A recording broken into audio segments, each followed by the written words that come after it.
Will it be a big weekend for Duke men's basketball? We know that Flory Bidunga will make his decision in terms of what college he will attend tomorrow. Let's talk about that and a whole lot more Duke basketball on today's episode of Locked On Blue Devils. Hi, everybody. Dick Vitale. Hey, make sure you listen, man, to Locked On Blue Devils with J.J. Jackson. He's awesome, baby. You are Locked On Blue Devils, your daily podcast on the Duke Blue Devils, part of the Locked On Podcast Network, your team every day.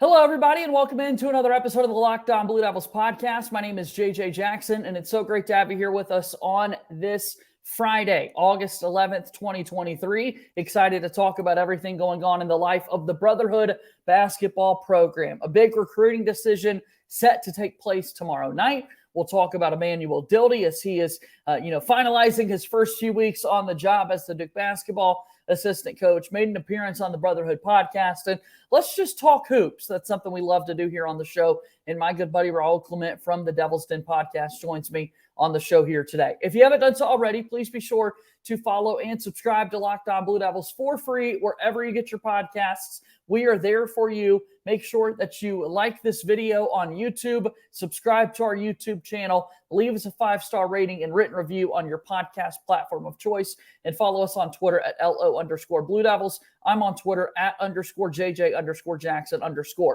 Without further ado, let me bring on my good pal, Raul, who joins me on the show here today. Raul, I hope that all is well for you, my friend. Thanks for being on the show. Yeah, man. Thanks for having me. Excited to talk Duke during this sort of dead period of the summer. 87 days until the very first Duke men's basketball game. It will take place on November 6th, 2023. What do you think? How are you feeling about this upcoming season? I'm really excited. I think we have a really deep team with a lot of versatility, a lot of good guard play, which was a little bit short. I think, last year, we had Roach playing major minutes, and we had Proctor playing major minutes, and then Blake's didn't really play. So we were a little shorthanded. So it's going to be a big change. It is. It's definitely going to be a big change for this season with what we were anticipating. But the season's here. It's going to be here before we know it. We did the countdown yesterday for football. So now we're at 24 days away from the start of the Duke football season. So a few more days until we get to basketball season. But nonetheless, I know that we're excited for the year to come up. This time of year, we follow recruiting storylines from time to time. We've been talking a lot recently about the Cooper Flag sweepstakes with his recent unofficial visit to Durham. We've also got, though, a timeline has now been announced as a pretty premier target in the class of 2024. Raul is set to make his decision going into next season. Yeah, Flory Bidunga, top 5 recruit according to 247 Sports. Big man, 6'9", super athletic. I think he could add a lot to Duke next year were he to choose Duke.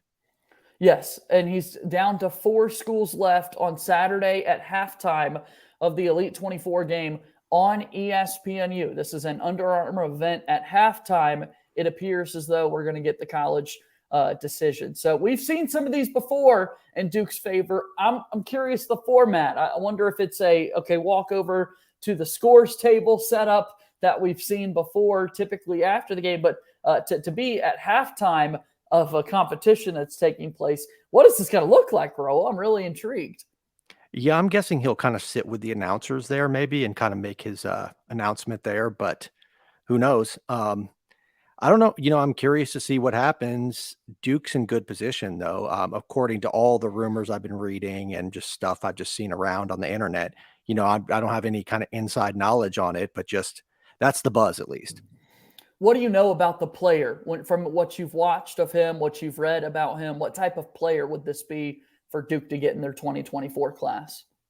Yeah, like I said, super athletic, would probably play the 5. I think he could probably play a little bit of 4 as well, but he's not much of a shooter or anything. He's more of a play finisher at this point, ferocious dunker, kind of rim runner, lob threat on offense. And then on defense, I think he's pretty mobile and a good shot blocker.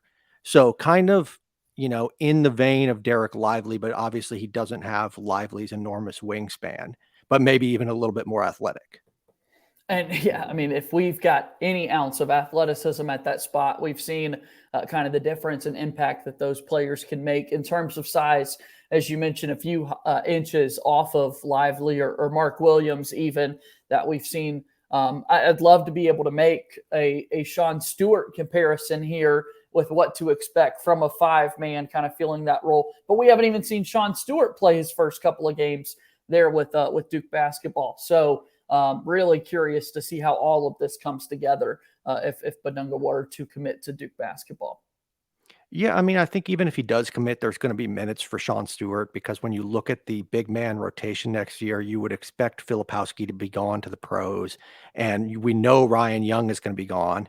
So that really leaves Christian Reeves and Sean Stewart, and Sean Stewart can play the 4 or the 5. So I think that there's opportunity, even if Duke were to add more players at the 4, that Stewart could play some backup 5, or he could play the main position of the 5 maybe, and maybe Flory backs him up. So I think there's minutes there to be had. Stewart is a little bit similar to Bidunga, I would say. And I'm just saying from, some clips I've watched. So don't take me as an expert on this or anything. Well, let's talk about this. Would the front court in this upcoming season, in the 2023-2024 season, impact Bidunga's decision, do you think? Like, does that mix at all impact his decision? I don't think so. Because I don't know that's kind of where I'm at.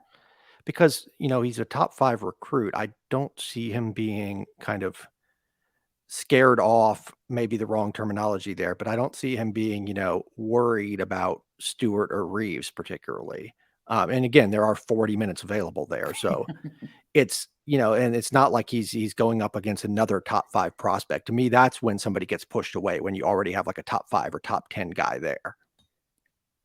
So Bidunga will make his decision on Saturday at halftime of the U24 All-American game on ESPNU. Had a story earlier in the week with 247 Sports from Brandon Jenkins, one of their recruiting insiders who's been on Locked On Blue Devils very frequently. The Final 4 schools in the mix. Duke, of course. Auburn has gained momentum. Kansas and Michigan in the mix for his services. Bidunga quoted about Duke, quote, "They have been great. I love meeting the coaches and the players while seeing the facilities. They have the brotherhood, and when I went there and saw that, it was all good." So not the most in-depth answer there from him in regards to Duke, but big 5-star get that I think Duke would love to have a part of the program. So let's take one timeout here in the program, but we'll be back with more of our conversation with Raul Clement here in a moment on Locked On Blue Devils.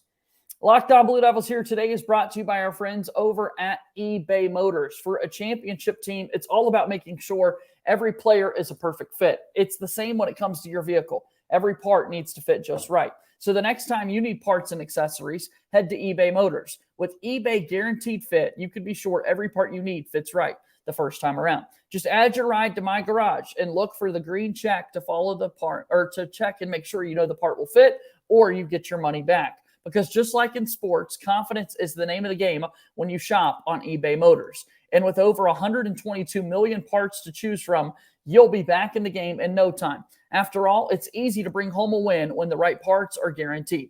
Get the right parts, the right fit, and the right prices on ebaymotors.com. eBay, let's ride. eBay Guaranteed Fit, only available to U.S. customers. Eligible items only. Exclusions apply. Moving forward here on today's episode of Locked On Blue Devils, JJ Jackson alongside my pal Raul Clement from the Devil's Den podcast. It's been a busy summer for Raul and his buddies. They've had the head coach, Jon Scheyer.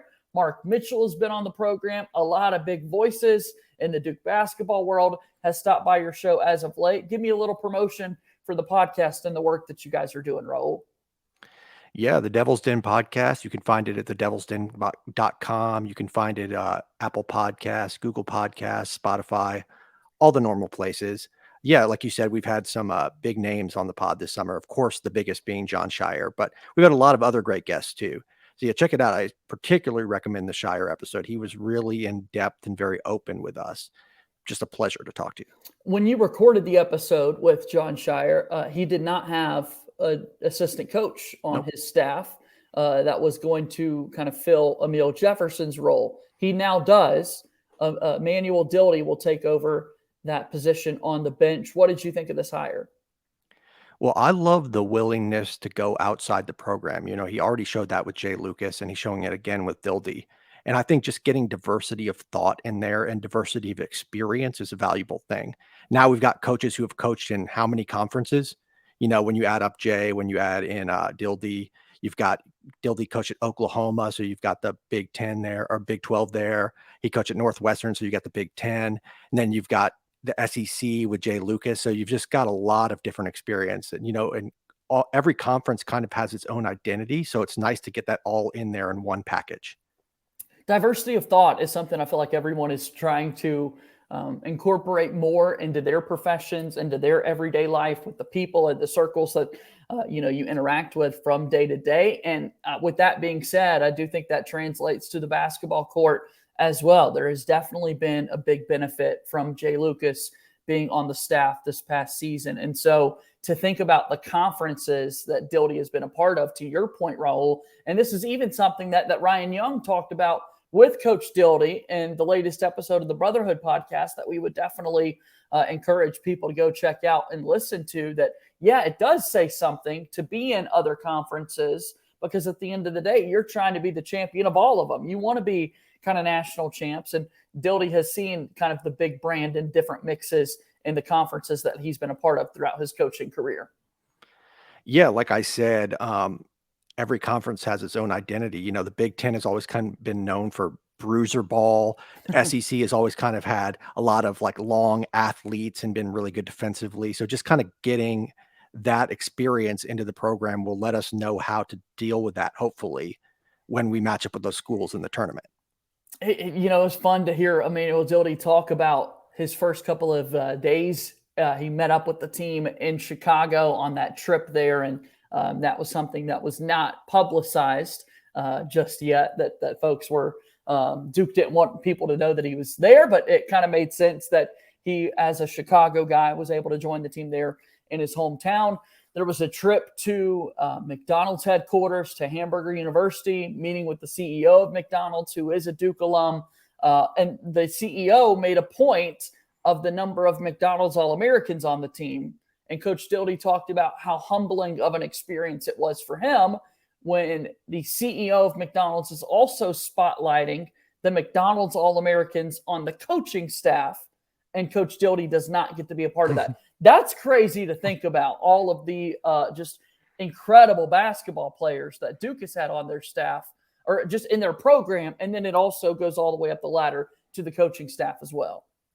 Well, if you played for Duke, and there's a lot of former players on the coaching staff, but if you played for Duke, you probably were a McDonald's All-American. So it just increases the odds, right? No doubt about that. And I mean, for Dildy to talk about, that's not something I'm really used to with the coaching staffs that he's been on, yet he still knows hoop, right? Like, you don't necessarily have to be a McDonald's All-American to have this great basketball mind, but it certainly helps when you do. And now he's kind of joining the fold and joining the mix. I just thought that was an interesting point for him to make.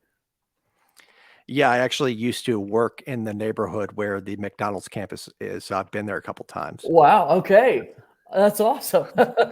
Quite the story. That's great. So taking a look at the season coming up for Duke and this coaching staff, with Will Avery also being in the mix. Obviously now he's not allowed to go out on the road and recruit. He's only going to be kind of restricted to those on-campus visits.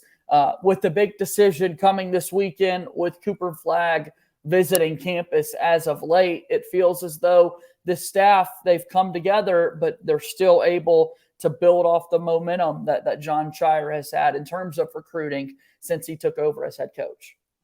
Yeah, absolutely. We've already got a couple recruits in the bag for 2024, and there's some guys we're looking good with for 2025. So I feel like recruiting is kind of just rolling right along. There's been no drop off since Kay left. And that's great. We didn't want that to happen. Pretty impressive that the start that Duke it makes the coaching job a lot easier, right? I would imagine so. I would absolutely imagine so. When you've got the best players, it makes it a little bit easier to tell them what to do, as opposed to any other players that you could so choose. So with that being said, looking at the schedule, 87 days until the first game. Practice time is definitely going to ramp up as players are getting a little bit of a break before this fall semester starts. But then once semester starts, back to the hardwood, back to the work they do. And outside of recruiting, there's got to be on the court work to get ready for this upcoming season. What are those big questions or big thoughts that you're having right now, Raul, about the start of the upcoming basketball season with this Duke team? Well, there's no kind of easing in period, right? Duke just starts with a brutal slate of games, like Arizona, MSU, just the Yeah. gauntlet, right? Just So a just bunch of top 25 teams. the So schedule and the way it looks. yeah, so it'll just be interesting to see how ready they are to go and how they respond to adversity. Like if they're 2-2, 4 games into the season, how did they deal with that? Yeah, Dartmouth to start the year on November 6th. But then, yeah, to your point, Arizona at home, Michigan State at the Champions Classic there in Chicago. Then you've got Bucknell, LaSalle, and Southern Indiana before the trip to Arkansas in the ACC SEC Challenge. So in years past where it might have felt like there were more opportunities early to kind of build up confidence, those are 3 Power 5 conference opponents in your first 6 games. Half of your first 6 are against a tough level of competition. Yeah, and they added Baylor recently too, if I believe. Correct. Yeah, so Yes. Madison Square Garden, another big opponent coming up for Duke. So the schedule is going to be tough and trying to figure out, okay, what kind of adjustments can you make after seeing on the court results? What does the guard dynamic look like for this team in particular with Jared McCain, Caleb Foster, those freshmen trying to blend in with Proctor and Roach back for another year? yeah, and I think the other big question is the front court. What is Shire going to do to start the season? Is he going to go directly to Filipowski at the 5 because he wants more time for the guards, just because of the guard depth? Or is he going to kind of fall back on experience and go with Filipowski at the 4 and Ryan Young at the 5 to start the year? And then maybe as the season goes on, one of those freshmen earns their way into the starting lineup.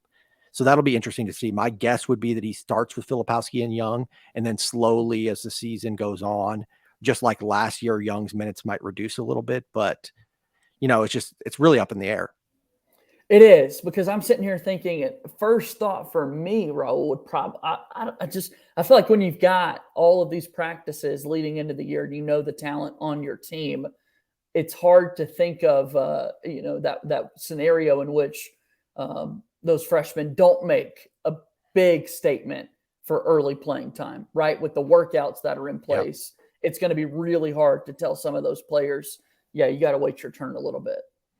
Yeah, especially guys like Jared McCain. He's just been generating a lot of buzz over the summer, with the camps he's been at and stuff like that. Really impressive player from what I've seen. Again, it's just limited highlights, a few high school games, but he's really under control, cerebral, shoots really well, good ball handler. I really like what he could bring to the team. It's just a question of whether you can get him in that starting lineup and who ends up getting bumped out, or how you deal with that, or how you deal with a small backcourt if you want to start him and Roach.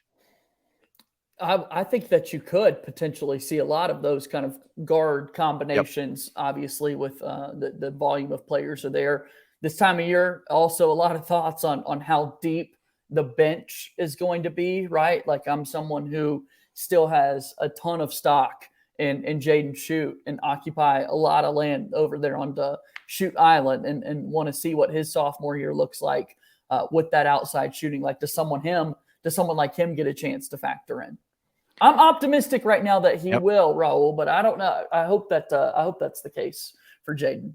Well, he's got a couple things in his favor. He's been there a year, so that's one True. thing. He's learned the system, hopefully gotten a little bit better defensively, kind of just knows how to fit in. He's also a great off-ball player. He's going to be a good catch and shoot shooter, so he can probably fit smoothly into any lineup. And then the last thing I would say is that he's pretty big. He's like 6'5", 6'6". Yeah. So you could, in theory, play him at the 3 with a couple other guards. So I could see him sliding in there. I wouldn't, project him as a starter, but I could definitely see him getting into the top 8 or the top 9. That's how I feel, is not a starter, but definitely a role for him on this team to come off the bench and knock down shots, because the size is the thing that I keep going back to. I know that the defense was an issue for many when they were watching Jaden Schutt a season ago, but when you're talking about a player that is 6'5", 6'6", if the defense improves just a little bit even, there are opportunities out there on the floor for him, and he can be an advantage for Duke to be able to have another great outside shooter out there on the floor with them. Yeah, definitely. And I feel like even if he gets 10, 15 minutes a game this year, that's a step up, and it'll at least show him that it's kind of worth sticking it out and that there's a path to major minutes in his junior and senior year. So I'd like to see him at least get a little burn, because you risk kind of alienating a player if he just comes in his first 2 years, he doesn't play at all. Locked On Blue Devils here today. JJ Jackson alongside my pal Raul Clement from the Devil's Den podcast, talking about things going on in the Duke basketball world this time of year. Obviously, we've got the big commitment tomorrow, potentially for Flory Bidunga. What a big get that would be for John Shire's staff going into his second season as head coach.